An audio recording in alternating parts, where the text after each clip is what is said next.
அனைவருக்கும் வணக்கம். கடகராசிக்காரர்களுக்கு எண்ணி மூன்றே நாளில் உங்களது விதிமாறும் நேரம் என்று சொல்லக்கூடிய வகையில் எந்தெந்த நிகழ்வுகள் அமைந்துள்ளன என்பதை ஆராய்ந்து பார்க்கும் போது கடகராசிக்காரர்களுக்கு இந்த வேளையிலிருந்து எண்ணி மூன்றே நாளில் உங்களது விதி முற்றிலுமாக மாறக்கூடிய வாய்ப்பும் சந்தர்ப்பமும் நிறைவாக கிடைக்க போகிறது என்பதை பல கிரகநிலைகள் திட்டவட்டமாகவும் தெளிவாகவும் துல்லியமாகவும் உறுதிப்படுத்துகின்றன. அந்த வகையில் பார்க்கும்போது இந்த வேளையில் மிகவும் சிறப்பாக நீங்கள் எதிர்பார்ப்பதை காட்டிலும் பல்வேறு வகையான சிரமங்கள் தடைகள் அனைத்தையும் தவிடுபடியாக்கக்கூடிய வகையில் பாக்கிய சனி அற்புதமாக விளம்பருகிறாருங்க. இறைவனின் பரிபூரண அருள் கிடைக்கக்கூடிய வகையில் மிக சிறப்பான மாற்றத்தை கடகராசிக்காரர்களுடைய வாழ்வில் அற்புதமாக அள்ளி கொடுக்க போகிறார் சனி. செவ்வாய் சூரியன் என பல கிரகநிலைகள் அற்புதமான மாற்றத்தை ஏற்படுத்தி கொடுக்கக்கூடிய சிறப்பான வாரமாக இந்த வாரம் அமைவதால் ராகு கேது குரு போன்ற கிரகநிலைகளால் ஏற்படக்கூடிய சிரமங்கள் முற்றிலுமாக தகர்த்தெறியப்பட்டு முன்னேற்றத்திற்கான வாய்ப்பும் சந்தர்ப்பமும் இந்த வேளையில் உறுதியாகவே உங்களை தேடி வருகிறது.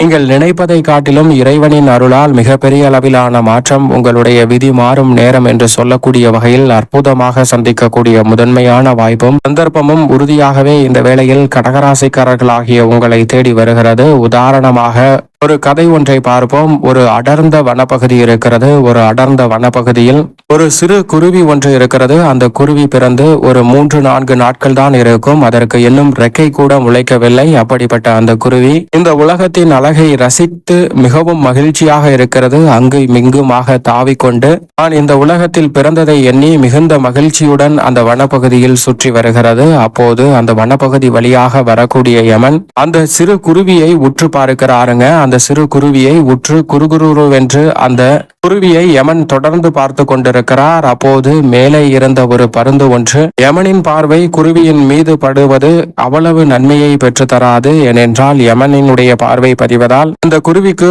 ஆயுள் காலம் முடிவதற்கான சூழல் உருவாகலாம். நம்மளால் இயன்ற உதவியை எப்படியாவது அந்த சிறு குருவிக்கு செய்தாக வேண்டும் என்று நினைக்கக்கூடிய கழுகு யமனின் பார்வை வேறு சைடு திரும்பும் போது அந்த குருவியை லாபகமாக கவ்விக்கொள்கிறது. லாபகமாக தனது காலில் பற்றி கொண்டு இங்கிருந்து வெகு தூரம் சென்று விட வேண்டும் என்று 7 கடல் 7 மலை தாண்டி நீண்ட தூரம் சென்று ஒரு மர பொந்தில் அந்த குருவியை இறக்கிவிட்டு பாதுகாப்பாக அந்த குருவிக்கு தேவையான உணவையும் கொடுத்துவிட்டு பாதுகாப்பாக இருக்கும்படி சொல்லிவிட்டு அந்த பருந்து யமனை நோக்கி பறந்து வருகிறது. ஏன் அந்த குருவியை அவர் குறுகுரு என்று பார்த்தார் என்று தெரிந்து கொள்ள வேண்டும் என்பதற்காக நேரடியாக யமனிடம் வருகிறது. யமனிடம் வந்து, உனக்கு கொஞ்சம் கூட மனசாட்சி இல்லையா? இப்போதுதான் அந்த குருவி இந்த உலகத்தின் அழகை பார்த்து ரசிக்கிறது.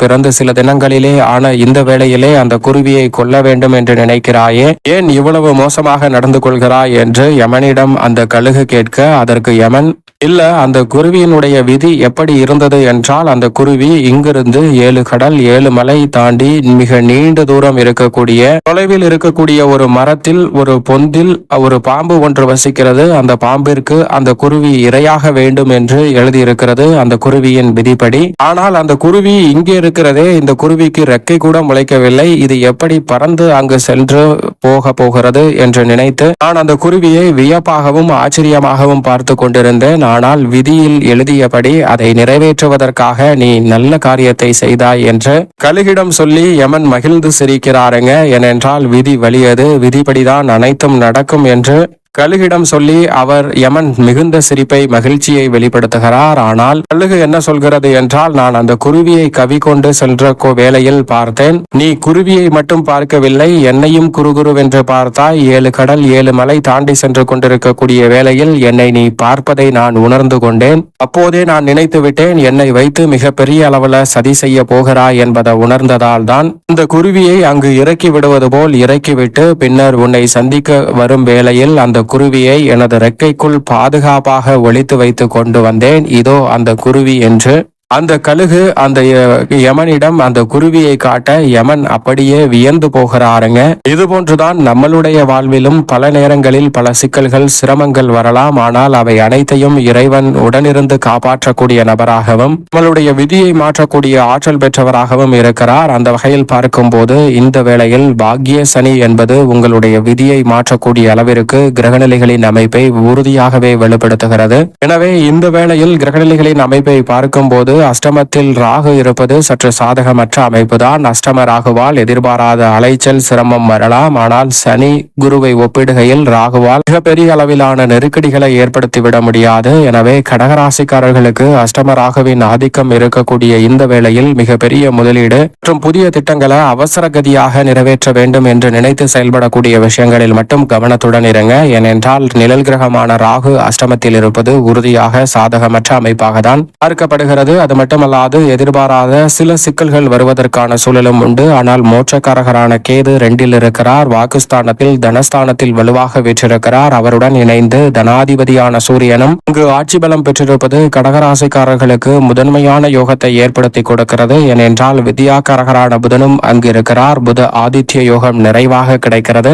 தனஸ்தானம் என்று சொல்லக்கூடிய 3ஆம் இடத்தை 3 கிரகநிலைகள் இணைந்து வலுப்படுத்துவதால் எண்ணி 3 நாளில் உங்களது விதி மாறும் நேரம் என்று சொல்லக்கூடிய வகையில் பல அற்புதமான வாய்ப்புகளையும் சந்தர்ப்பங்களையும் உறுதியாகவே கடகராசிக்காரர்கள் சந்திக்கக்கூடிய சந்தர்ப்பம் இந்த வேளையில் நிச்சயமாக உண்டு. ஆளுமையும் அதிகாரமும் பெற்ற சூரியன் ஆட்சி பலம் பெற்றிருப்பதால் நல்ல வேலை, தொழில் ரீதியான புதிய ஒப்பந்தம், வளர்ச்சிக்கான நல்ல சந்தர்ப்பம் போன்ற அனைத்துமே கடகராசிக்காரர்களுக்கு நிறைவாக கிடைக்கும். சுபத்துவ பாதையில் புதன் பலம் வருவதால் கல்வியில் நல்ல முன்னேற்றமும் மிக சிறந்த அறிவாற்றலும் சாதுரியமாக செயல்படக்கூடிய ஆற்றலும் நிறைவாக கிடைக்கும். குடும்பஸ்தானத்தில் கேதுவும் இருப்பதால் குடும்ப ரீதியான பிரச்சனைகளில் எதிர்மறையான சிந்தனை, கற்பனையான பயம் போன்றவற்றை எதிர்கொள்ளாமல் அனைத்தையும் சாதுரியமாக உங்களுடைய வாழ்வில் இருந்து விளக்குவதற்கான ஆற்றலை கேது கொடுக்கிறாருங்க. ஆன்மீக சிந்தனை அதிகரிப்பதோடு முழு முயற்சியுடன் பல காரியங்களை இந்த தருணத்தில் எளிதில் வெற்றி பெறக்கூடிய வாய்ப்பும் சந்தர்ப்பமும் உறுதியாகவே தனஸ்தானமாகிய 2ஆம் இடத்தை வலுப்படுத்தக்கூடிய கேது, சூரியன் மற்றும் புதனின் அமைப்பால் நிறைவாக உண்டு. இல்லத்தில் பல்வேறு வகையான சுபகாரியங்கள் அஷ்டமத்தில் ராகு இருந்தாலும் சிறப்பாக கைகூடுவதற்கான முதன்மையான சந்தர்ப்பம் உண்டு.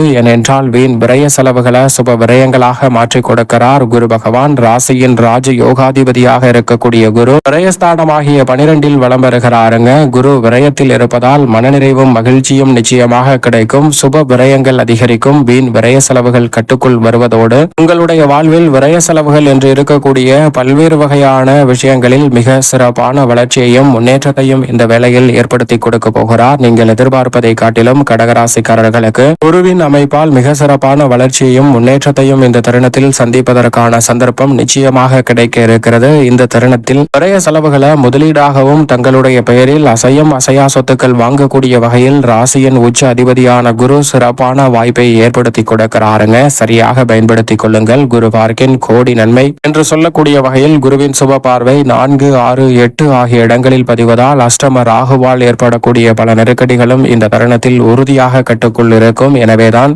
எண்ணி 3 நாளில் உங்களது விதிமாறும் நேரம் என்று சொல்லக்கூடிய வகையில் மிக சிறப்பான வாய்ப்பை சந்திப்பதற்கான சந்தர்ப்பம் நிச்சயமாக உண்டு. அதோடு மட்டுமல்லாது மிக வலிமை வாய்ந்த கிரகமாக இருக்கக்கூடிய சனி 9ஆம் இடமான பாக்கியஸ்தானத்தில் வலம் பெறுகிறாருங்க. இறைவனின் அருளை பரிபூரணமாக இந்த வேளையில் கடகராசிக்காரர்களுக்கு அள்ளி கொடுக்க போகிறார். எனவே நினைப்பதை காட்டிலும் மிகப்பெரிய அளவிலான நெருக்கடிகள், சிரமங்கள், சிக்கல்கள் போன்ற அனைத்தையும் விலக்கி நல்ல வேலை வாய்ப்பு, நிரந்தர வருமானம், பொருளாதார ரீதியான வளர்ச்சி, மகிழ்ச்சியான குடும்ப சூழல், தொழில் ரீதியான அபரிவிதமான மாற்றமும் வளர்ச்சியும் முன்னேற்றமும் நிறைவாக ஒருங்கே கிடைக்கக்கூடிய வகையில் பல நல்ல வாய்ப்பையும் சந்தர்ப்பத்தையும் இந்த வேளையில் ஏற்படுத்தி கொடுக்கிறார். எனவே மிகப்பெரிய அளவிலான நெருக்கடிகள், சிரமங்கள் இந்த தருணத்தில் உறுதியாக விலகுவதோடு மிக சிறப்பான வளர்ச்சியையும் முன்னேற்றத்தையும் சந்திக்கக்கூடிய சந்தர்ப்பம் உண்டு. செவ்வாய் வெற்றிக்கு உரித்தான 3இல் வலம் வருவதால் எந்த காரியத்தை கையில் எடுத்தாலும் உறுதியாக வெற்றி கிட்டும். சுக்கிரன் ஜென்மத்தில் இருந்தாலும் பல அதிர்ஷ்ட யோக வாய்ப்புகளை இந்த வேளையில் உருவாக்கி கொடுக்கிறார். மங்களகாரகன் மற்றும் சுகாதிபதியான சுக்கிரனின் அமைப்பால் நிறைவான முன்னேற்றம் உண்டு. ராசியின் அதிபதியான சந்திரனும் பல மாற்றங்களை முன்னேற்றமாக உருவாக்கி கொடுக்கக்கூடிய அமைப்பில் இருக்கிறார். சரியாக பயன்படுத்திக் கொள்ளுங்கள். மேலும் இந்த வேளையை கடகராசிக்காரர்கள் சாதகமாக மாற்றிக்கொள்ள நிச்சயமாக கடகராசிக்காரர்கள் வாரத்தில் ஏதேனும் ஒரு நாள் விரதம் இருந்து அருகாமையில் உள்ள